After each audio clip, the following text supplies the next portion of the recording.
कौशल प्रदेश, जिसकी स्थापना वैवस्वत मनु ने की थी, पवित्र सरयू नदी के तट पर स्थित है। सुंदर एवं समृद्ध अयोध्या नगरी इस प्रदेश की राजधानी है।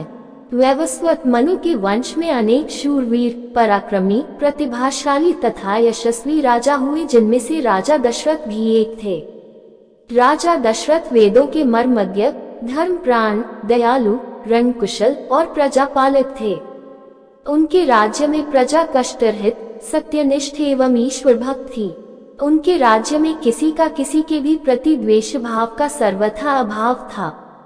एक दिन दर्पण में अपने कृष्णवर्ण केशों के मध्य एक श्वेत रंग के केश को देखकर महाराज दशरथ विचार करने लगे कि अब मेरे यौवन के दिनों का अंत निकट है और अब तक मैं निःसंतान हूँ। मेरा वंश आगे कैसे बढ़ेगा तथा किसी उत्तराधिकारी के अभाव में राज्य का क्या होगा। इस प्रकार विचार करके उन्होंने पुत्र प्राप्ति हेतु पुत्रयेष्ठी यज्ञ करने का संकल्प किया। अपने कुलगुरु वशिष्ठ जी को बुलाकर उन्होंने अपना मंतव्य बताया तथा यज्ञ के लिए उचित विधान बताने की प्रार्थना की। उनके विचारों को उचित तथा युक्तियुक्त जानकर गुरु वशिष्ठ जी बोले, हे राजन, पुत्रयेष्ठी यज्ञ करने से अवश्य ही आपकी मनोकामना पूर्ण होगी, ऐसा मेरा विश्वास है। अतः आप शीघ्र अश्वमेध यज्ञ करने तथा इसके लिए एक सुंदर श्यामकर्ण अश्व छोड़ने की व्यवस्था करें।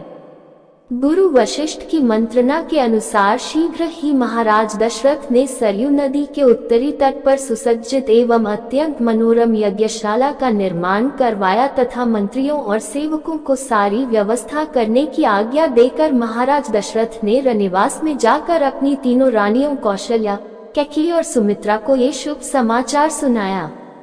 महाराज के वचनों को सुनकर सभी रानियां प्रसन्न हो गईं। मंत्री गणों तथा सेवकों ने महाराज की आज्ञानुसार श्यामकर्ण घोड़ा चतुरंगिनी सेना के साथ छुड़वा दिया। महाराज दशरथ ने देश देशांतर के मनस्वी, तपस्वी, विद्वान ऋषि मुनियों तथा वेदविज्ञ प्रकांड पंडितों को यज्ञ संपन्न कराने के लिए बुलावा भेज दिया। निश्चित समय आने पर समस्त अभ्यागतों के साथ महाराज दशरथ अपने गुरु वशिष्ठ जी तथा अपने परम मित्र अंग देश के अधिपति लोकपाल के जामाता ऋग ऋषि को लेकर यज्ञ मंडप में पधारे। इस प्रकार महान यज्ञ का विधिवत शुभारंभ किया गया। संपूर्ण वातावरण वेदों की ऋचाओं के उच्च स्वर में पाठ से गूंजने तथा समिधा की सुगंध से महकने लगा। समस्त पंडितों, ब्राह्मणों, ऋषियों आदि को यथोचित धन धान्य, गौ आदि भेंट करके सादर विदा करने के साथ यज्ञ की समाप्ति हुई। राजा दशरथ ने यज्ञ के प्रसाद चरा को अपने महल में ले जाकर अपनी तीनों रानियों में वितरित कर दिया। प्रसाद ग्रहण करने के परिणाम स्वरूप परमपिता परमात्मा की कृपा से तीनों रानियों ने गर्भ धारण किया।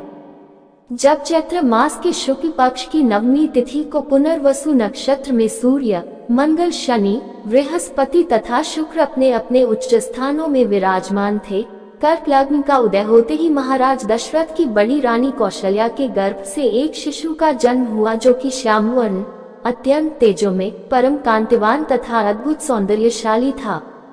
उस शिशु को देखने वाले ठगे से रह जाते थे। इसके पश्चात शुभ नक्षत्रों और शुभ घड़ी में महारानी कैकेयी के एक तथा तीसरी रानी सुमित्रा के 2 तेजस्वी पुत्रों का जन्म हुआ।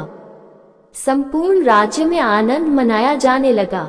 महाराज के 4 पुत्रों के जन्म के उल्लास में गंधर्व गान करने लगे और अप्सराएं नृत्य करने लगी। देवता अपने विमानों में बैठकर पुष्प वर्षा करने लगे। महाराज ने उन्मुक्त हस्त से राजद्वार पर आए हुए भात, चारण तथा आशीर्वाद देने वाले ब्राह्मणों और याचकों को दान दक्षिणा दी। पुरस्कार में प्रजाजनों को धन धान्य तथा दरबारियों को रत्न, आभूषण तथा उपाधियां प्रदान किया गया। चारों पुत्रों का नामकरण संस्कार महर्षि वशिष्ठ के द्वारा कराया गया तथा उनके नाम रामचंद्र, भरत, लक्ष्मण और शत्रुघ्न रखे गए। आयु बढ़ने के साथ ही साथ रामचंद्र गुणों में भी अपने भाइयों से आगे बढ़ने तथा प्रजा में अत्यंत लोकप्रिय होने लगे। उनमें अत्यंत विलक्षण प्रतिभा थी, जिसके परिणाम स्वरूप अल्पकाल में ही वे समस्त विषयों में पारंगत हो गए।